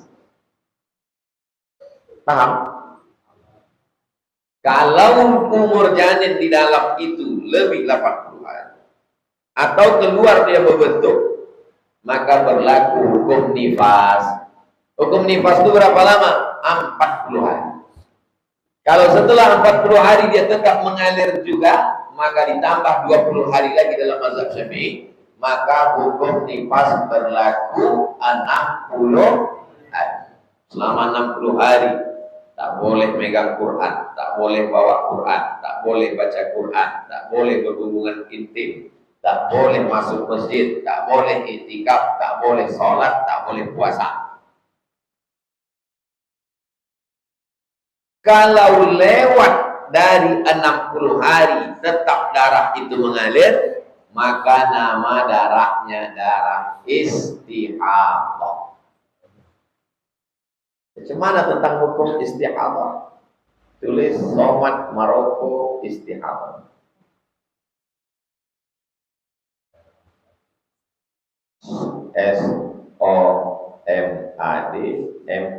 SOMAD MOROCCO spasi istihadah.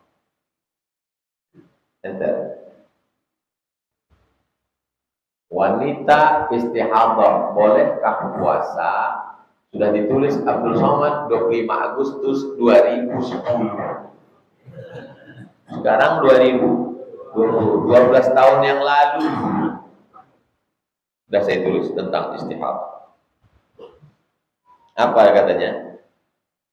La yajibu 'alaiha al-ghuslu li syai'in minas shalah, maka dia tidak wajib mandi kalau mau sholat. Darahnya mengalir. Dia berwuduknya setelah masuk waktu. Azan zuhur 12.30, maka dia boleh berwuduk setelah azan. Allahu Akbar, Allahu Akbar. Masuk dia ke kamar mandi, dibersihkannya badannya, maaf cakap beribu maaf. Setelah itu dia pakai pembalut, lalu dia berwuduk, lalu dia pun sholat. Menetes saat sholat itu dimaafkan, maafkan. Tak boleh dia wuduk jam 12. Belum azan dah berwuduk, tak boleh. Mesti wuduknya setelah kalau berdarah dia istihab. Yajibu 'alaihi al-wudu' li kulli shalah. Habis salat zuhur, nanti asar dia macam itu lagi.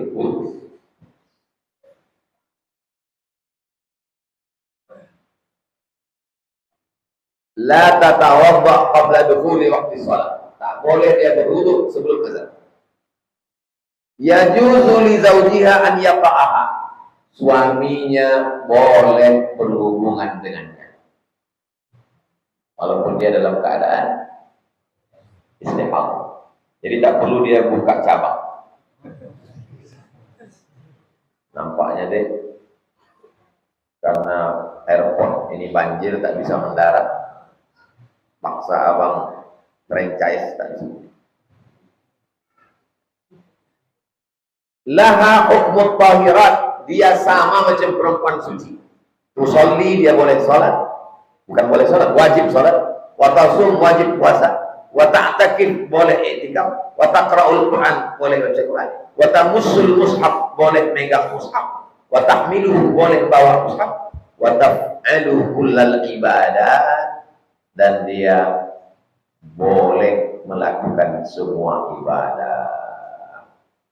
Oh, panjang sekali komen-komen dari jamaah.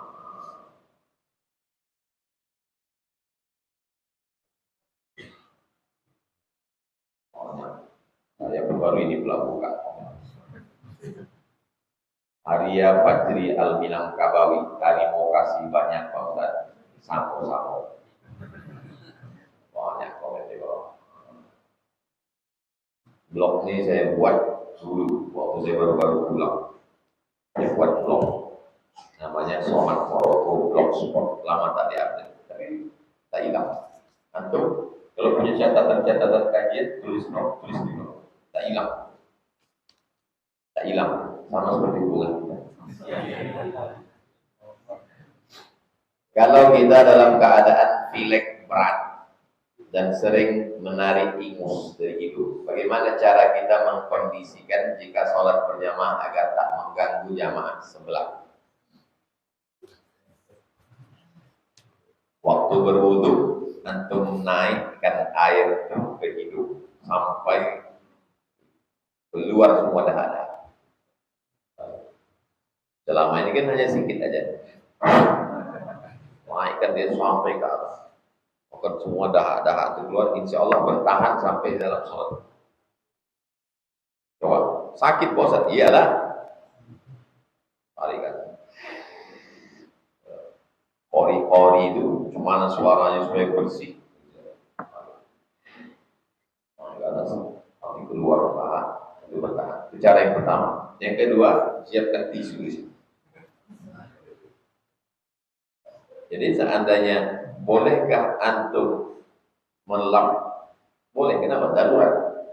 Yang tak boleh itu tidak ada darurat. Karena ini harakah ajnabiyah, gerakan yang bukan gerakan sholat. Tapi kalau darurat, maka boleh. Yang antum biarkan meleleh-leleh. Kencang pula kipas angin. Kawan di sebelah, ayo kita gaya. Jadi Islam ini bukan agama robot. Antum sedang outbound, anak-anak muda pergi outbound, baik kesubuhan outbound. sampai di tengah hutan sholat. Lalu subuh di depan itu rupanya ada kolam. Tak tahu tak datang dari mana, mohon maaf, adalah orang tunanetra. Apa antum biarkan dia masuk ke lubang? Maka antum boleh menarik tangannya. Nah, berjalan antum ke dekat lubang kolam itu, menarik tangannya, antum lewatkan dia lubang itu biar jalannya ke sana. Lalu antum tetap lanjutkan sholat. Kenapa? Baru kan? Tapi jangan bercakap. Kalau bercakap batal. Kalau sama itu, jangan sekol lagi ya. Boleh gerakan dan antum lanjut. Kenapa lagi kalau cuma hanya sekitar?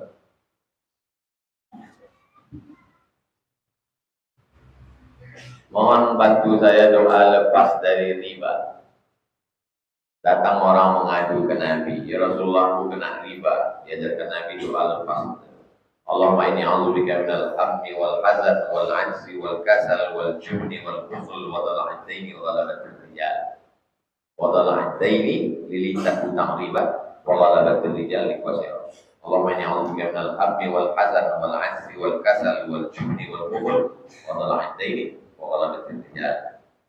Allahumma inni a'udzubika minal hammi wal hazan wal 'ajzi wal kasal wal jubni wal bukhl wa dhala'id daini wa ghalabatir rijal. Nanti sama-sama kita doa.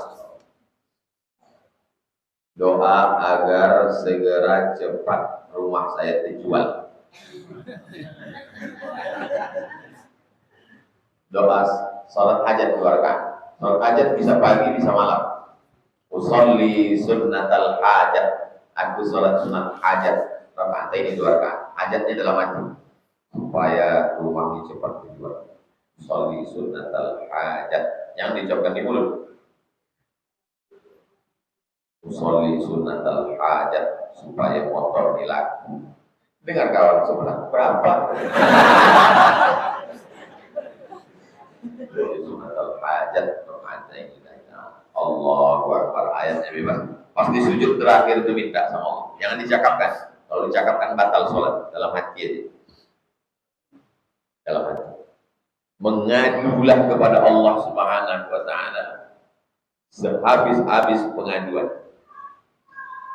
Kawan di YouTube 2 juta, kawan di Instagram 7 juta, kawan di Facebook tak ingat berapa juta, kawan jamaah dari Sabang sampai Papua.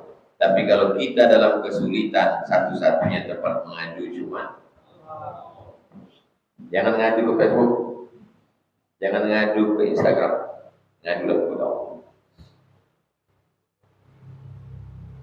Memang sulit untuk menceritakan bagaimana mengadu kepada Allah kalau kita tak pernah mengalami kesulitan. Semakin sulit hidup kita, semakin lama kita bersujud. Semakin susah hati kita, semakin khusyuk kita berzikir. Jadi kalau dalam hidup ini kita mengalami sesuatu yang sulit, sesungguhnya kita husnuzan sama Allah. Allah cuma ingin sujud kita lebih lama. Allah cuma ingin hati kita lebih khusyuk. Itulah kesimpulan saya dari perjalanan hidup. Dari berbagai ujian hidup yang saya hadapi. Allah cuma ingin sujud saya lebih lama. Hati saya lebih khusyuk. Hati lebih lembut, menetes air mata. Dibuatnya beberapa kerikil-kerikil. Beberapa duri sempat menusuk kaki. Husnuzan kepada Allah SWT.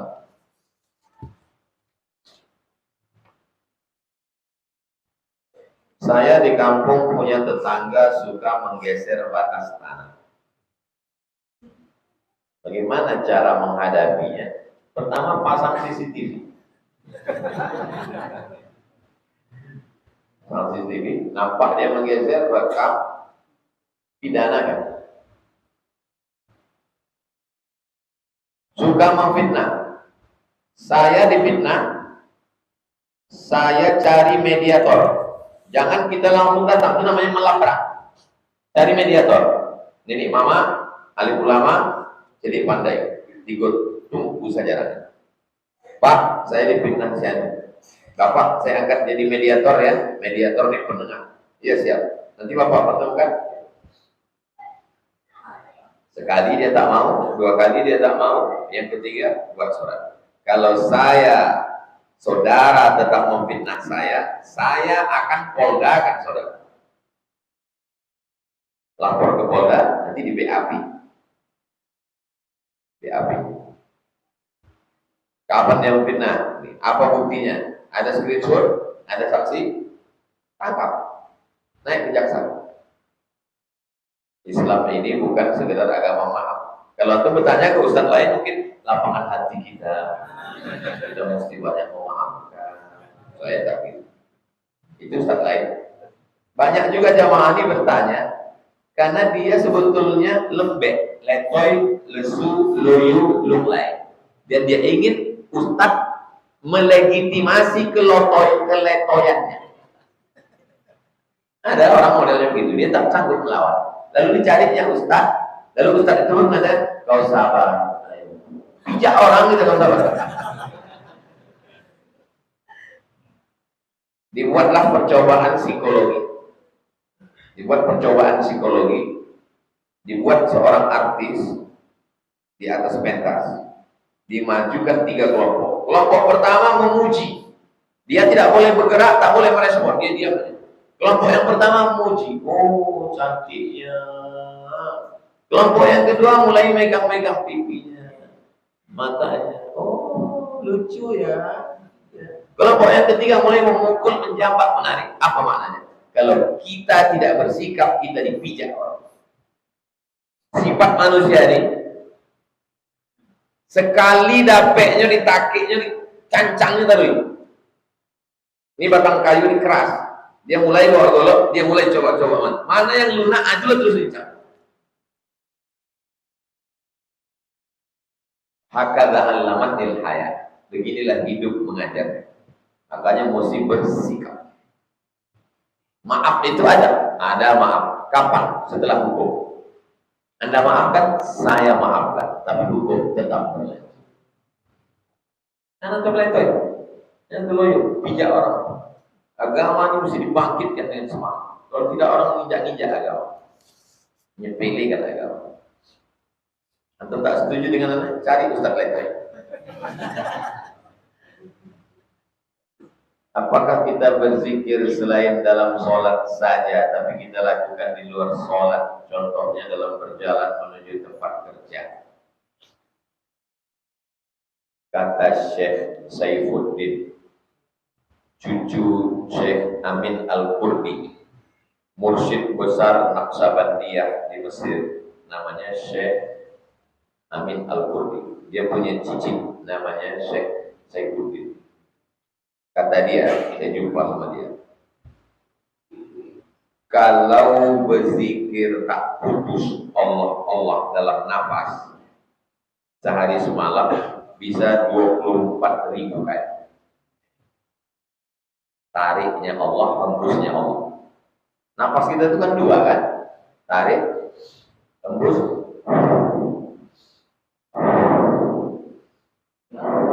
Tariknya Allah, hembusnya Allah.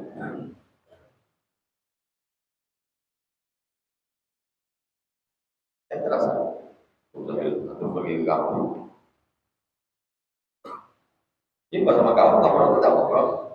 Nanti lama-lama, pada awal prosesnya dia putus. Jadi orang yang bersuluk itu apa yang dikerjakan orang bersuluk? Bersuluk itu Allah tak putus. Cuman dia kencang tak pakai nafas. Itu maka kalau antum tengok orang tarekat ini ada tasbih. Cepat dia tahu Allah. Diwajibkan berzikir sehari 10.000 kali. 10.000 katanya. Kenapa? Karena dia mau mengajar supaya tak putus. Dia tidak pakai nafas. Allah. Lagi jatuh. Makan nasi dulu sedikit. Mencantolkan zikir itu katanya. Supaya nyangkut ya. Menginstalkan program itu ke laptop. Laptop tidak ada. Cuman barang ini belum terinstall lagi di dalam. Meng-set up-kannya ke dalam. Itulah yang disebut dengan alladzina yadhkuruna Allah, orang yang berzikir dengan Allah qiyaman, waktu tegak, wa qu'udan, waktu duduk, wa ala junub. Jadi kalau ada orang kata subhanallah walhamdulillah wa la ilaha illallah wallahu akbar, sini ya. Belum tentu.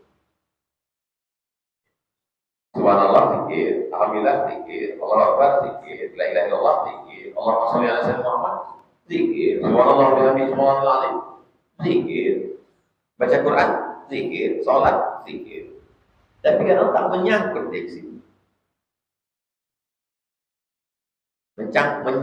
Mencantolkannya ke sini, itu nama orang zikir Allah. Diwajibkan guru kau 5.000 kali sehari supaya tercantol itu. Berzikir ini macam meniti pematang. Tahu tuh pematang? Tanah licin di tengah sawah. Ini sawah padi, ini sawah terhampar. Di tengah itu kan ada tanah licin. Orang waktu memikul padi di atas pematang itu kan kadang-kadang terpleset ya. Sama juga macam naik motor. Itu bawa motor kan kadang tak fokus. Dan naiklah ke trotoar, bagi dulu sampai ke UIN. Nengok mahasiswi baru, kadang masuk ke kepala. Begitu juga lah zikir. Kadang-kadang lupa balik. Makanya kadang astagfirullah. Dia tengok banyak ustaz-ustaz syekh-syekh itu bawa tasbih. Karena dengan gede kan tangan bergerak, mulutnya pun. Kalau untuk maju bawa tasbih, segan. Pakai metode zikir nafas. Tarik sekali, Allah, hembus sekali. Orang-orang meditasi itu pun nafas. Cuma mereka karena tak bertuhan, dia nafas saja. Pejamkan mata, tarik nafas. Dengarkan nafas Anda. Lupakan semua. Kalau kita tak diajarkan gitu. Kita tidak diajarkan kosong. Jangan sampai kosong. Kalau kosong setan masuk. Kita tak kosong. Allah. Jadi setelah saya tengok metode-metode zikir, ada yang menarik dari pusat naik ke otak, naik ke kanan, pukul ke jantung. Ada yang dari kanan berputar ke jantung. Ada yang model kencang-kencang Allah. Semuanya metode. Bagaimana cara kau sampai kemari? Ada yang dari jalan depan, ada yang dari jalan belakang, ada yang dari jalan sana, ada yang naik mobil, ada yang naik helikopter, ada yang naik kapal selam. Itu namanya jalan. Tujuannya ingat kepada Allah Subhanahu. Saya Pak Ustaz lebih nyaman kalau berselawat. Amal mana yang paling nyaman itu tuh amal. Allahumma sholli ala sayyidina Muhammad. Allahumma sholli ala sayyidina. Saya nyaman kalau zikir Allah. Amal. Tak putus dia Allah. Tak bersuara, tak berbunyi. Tapi dia terus di dalam. Saya lebih nyaman yang nafas tadi Pak Ustaz. Sekali putus Allah, sekali tarik Allah. Lebih nyaman. Mana yang ternyaman itu yang Allah. Saya kadang-kadang nyaman ini, nyaman ini. Semuanya baik, tidak salah. Apa hukumnya memelihara anjing? Malaikat tak masuk. Malaikat rahmat, malaikat maut masuk. Satu hari amalnya dikurangi sebesar bukit Uhud. Tiap hari amal kurang. Apa hukumnya membeli rumah kredit?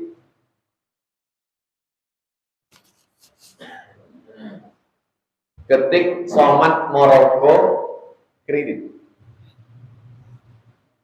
Buka handphonenya. Ketik Somat MOMAD sambung MOROCCO spasi kredit. Sudah keluar? Kredit. Enter.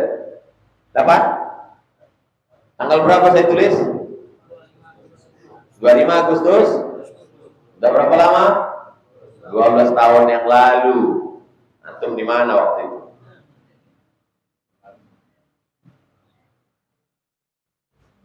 Ada mikrofon?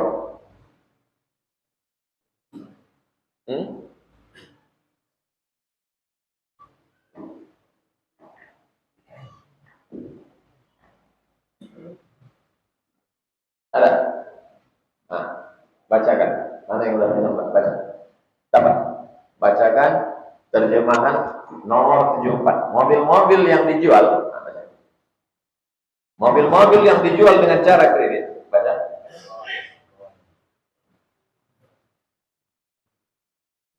Mobil-mobil yang dijual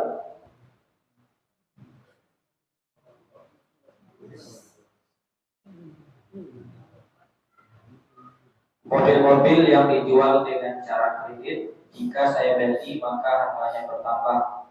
Jika harga kontan Rp15.000, maka dijual dengan harga lebih dari itu ketika dijual dengan cara kredit. Apakah ini riba? Tengok jawaban. Baca. Jawabannya, jual beli kredit ini tidak ada keberatan di dalamnya, tak boleh. Jika waktu dan tambahannya diketahui, meskipun harga kredit lebih mahal daripada kontan. Meskipun harga kredit lebih mahal daripada kontan. Terus? Karena penjual dan pembeli sama-sama mendapat manfaat. Penjual mendapat manfaat tambahan harga dan pembeli mendapat manfaat tempo jangka waktu. Ya. Ini dalilnya. Baca. Disebutkan dalam Sahih Al-Bukhari dan Muslim bahwa Barirah dijual oleh tuannya dengan cara kredit selama 9 tahun. Dijual dengan cara kredit 9 tahun. 1 tahunnya dibayar 40 dirham. Sudah ada kredit zaman Nabi. Aku beli Barirah ini dengan cara kredit 9 tahun, setahunnya 40 dirham. Maka kesimpulannya, kalau menjual barang dibeli dengan uang dengan barang, maka boleh. Antum punya rumah, saya beli. Aku beli rumah ini selama 10 tahun, 1 bulan aku cicil 3 juta. Tidak riba. Karena akadnya antara uang dengan barang. Yang riba itu adalah uang dengan. Sekarang saya tanya akad. Apakah akad beli rumah ini uang dengan uang atau uang dengan barang? Yakin? Yakin uang dengan barang? Ternyata tidak. Ternyata ada orang ketiga di antara kita yang disebut dengan finance. Jadi sebenarnya akad kita bukan uang dengan barang, karena barang itu sebenarnya dibeli cash. Tapi akad kita adalah uang dengan uang. Jadi yang dibayar itu adalah uang dengan uang. Uang dengan uang adalah riba. Jadi kalau pertanyaannya kredit, tengok dulu bentuknya macam mana. Bapak jual motor ke saya beli dengan cara kredit, tapi kita langsung tak ada finance. Boleh atau tak boleh? Boleh. Tapi kalau ada orang ketiga, jangan ada orang ketiga di antara kita. Orang ketiga selalu merusak hukum. Jelas? Jadi nanti ada apa-apa, tinggal tulis Somad Maroko kredit. Somad Maroko. Tadi malam ada yang nanya, Ustaz, apa hukum rokok? Tinggal tulis saja di Google itu, di YouTube, tulis di search-nya tuh UAS rokok. Langsung keluar. Tentang masalah dukun, Ustaz, tinggal ketik aja UAS dukun. Dukun. Tentang kredit, Ustaz, tinggal tulis saja UAS kredit. Inilah kadang jamaah ini udah ada pun tinggal mencari, menonton, tak bisa aja.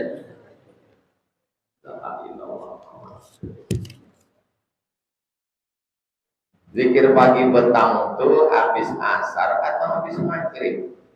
Habis asar baik, habis maghrib bagus. Tak bisa habis isya, tak bisa juga habis isya mau tidur malam.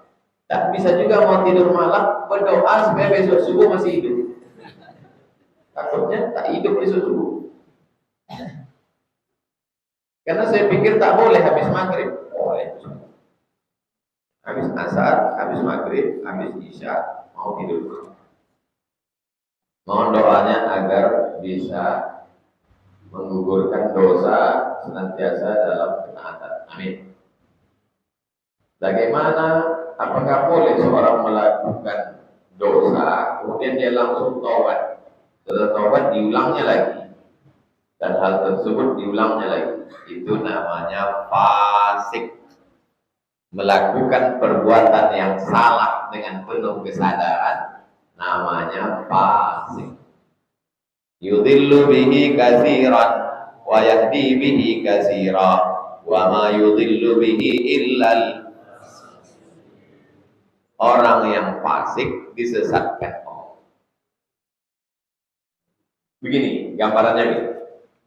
Ustaz Samad, katanya Ustaz mau tablik akbar di Rokan Hulu ya? Ya. Boleh kami ikut Pak Ustaz? Boleh. Jalannya Pak Ustaz? Nanti dari Rimbo Panjang terus ke Bangkinang. Saya udah jalan duluan. Saya sudah di Pasir Pangarayan, Islamic Center. Kemudian dia telepon. Nanti kalau lewat Bangkinang, habis itu Gor, habis itu Rantau Berangin, sampai di Rantau Berangin belok kanan. Sampai Rantau Berangin belok kanan. Ingat ya? Ya. Saya sudah sampai di pasir. Tak lama dia nelpon. Ustaz, saya di Bangkinang. Ayo terus ya terus. Ustaz, saya sudah di Kuok, Ustaz. Ya terus. Nanti jumpa jembatan. Tak lama sesudah itu ada agak-agak 1,5 jam. Ustaz, kami udah di Pangkalan, Ustaz. Terus saya bilang, terus saja lah kok terus. Kenapa saya marah? Kenapa saya marah? Karena tak ikut arahan saya. Tadi saya bilang belok kanan. Itulah makna orang disesatkan. Jadi kalau antum bertanya baca ayat, kok ada orang yang disesatkan? Kenapa Allah menyesatkan? Karena apa? Fasik. Orang yang fasik itu dihukum Allah di dunia dengan disesatkan dia. Kami baru aja lewat Pangkalan Poso. Terus saja, tak usah lagi datang dulu. Tak usah lagi ikut saya. Terus lakukan sana. Saya menjelaskannya dengan ilustrasi. Biar supaya paham. Ngerti? Itulah mana. Jadi jangan bingung untuk baca ayat. May yahdihillahu fahuwal muhtadi wa may yudhillu falan tajid wa may yudlil fala hadiyalah. Siapa yang disesatkan Allah? Kadang jamaah ini dia bingung cuma enggak mau bertanya. Disesatkan Allah. Kok disesatkan Allah? Disesatkan Allah karena fasik. Jadi kalau antum buat dosa terus padahal antum sadar, antum akan disesatkan Allah karena fasik. Jangan buat dosa dengan penuh kesadaran, karena kamu nanti jadi fasik. Kalau sudah fasik, kamu disesatkan Allah sebagai hukuman di dunia. Na'udzubillah. Astagfirullahaladzim.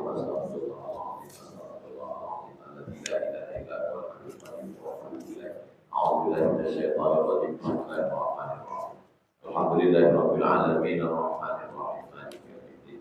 Iyyaka na'budu wa iyyaka nasta'in ihdinas siratal mustaqim. Shiratal ladzina an'amta 'alaihim ghairil maghdubi 'alaihim waladdallin. Amin. Allahumma shalli 'ala sayyidina Muhammad wa 'ala ali sayyidina Muhammad. Assalamu alayka ya Rasulullah. La tada' lana dzamban illa ghafartah. Pulang kami dari majelis ini bersih dari dosa-dosa. Wa la dainan illa qadaitah. Tolong kami lepas dari hutang-piutang riba. Wala umuran illa yassartaha. Mudahkan segala urusan kami, urusan dunia, urusan akhirat.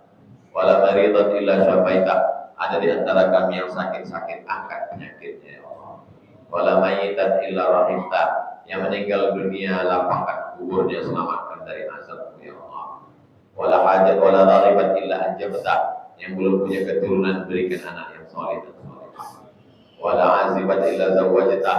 Yang belum menikah, dipakat dengan jodoh yang baik-baik. Wala hajatan min hawaijid dunya wal akhirat ila karina wala nafi masalah. Segala hajat dunia, hajat akhirat baik bagi kami dan Engkau ridha, maka mudahkanlah ya Allah. Allahumma khtim lana bi husnil khatimah wa la takhtim alaina bi su'il khatimah. Rabbana atina fid dunya hasanah wa fil akhirati hasanah wa qina adzabannar.